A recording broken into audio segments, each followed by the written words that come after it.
Okay, welcome to another episode of Fix It with Jeff. First off, I want to thank everybody for subscribing. But there's a lot of you, at least 98% of my viewers are not subscribed. So please hit the subscribe button. Even if you don't want to be a regular viewer, helps me out a lot. I could come out with some new content, look at some different vehicles for you guys.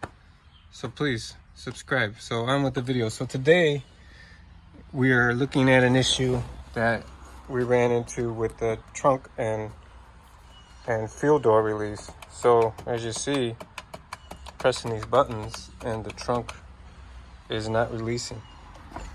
So there's three things to check. First, you can take this apart, check to make sure the switch is working with a multimeter. You can come back here to your relays.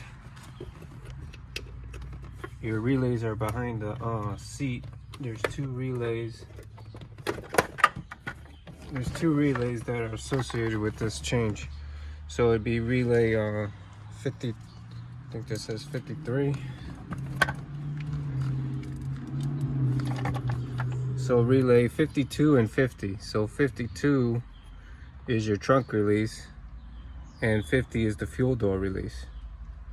So when I was having this problem, I'm like, what's wrong? I checked the relays, and actually when I was taking out the fuel door release, I accidentally broke it a little bit. So I have that over here. It's 8567. So when I took it apart, it kind of broke a little bit. I might still be able to reuse it. I don't know if it's completely broken. I'm gonna plug it back in and see if it'll end up working. So the relay goes in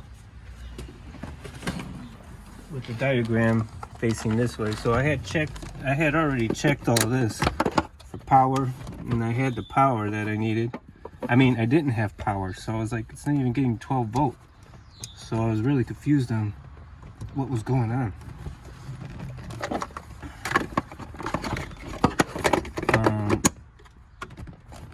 And then I know there's another component. So once I get the trunk open, I'll show you. There's another component that's under the back panel here.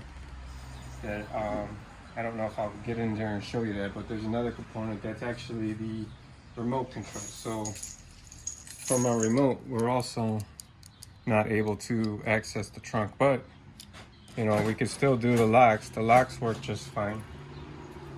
So three things to check. You check your switch up here in the front, check your relays, and then there's the other relay that's in the trunk.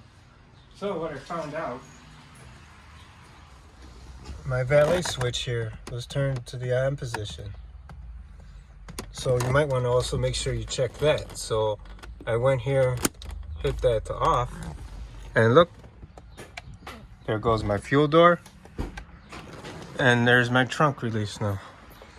So I was able to, that's what my problem was. So under here, in here, there's a little gray box. That could be also another failure point. So you have three different failure points before making sure that your valet switch is off.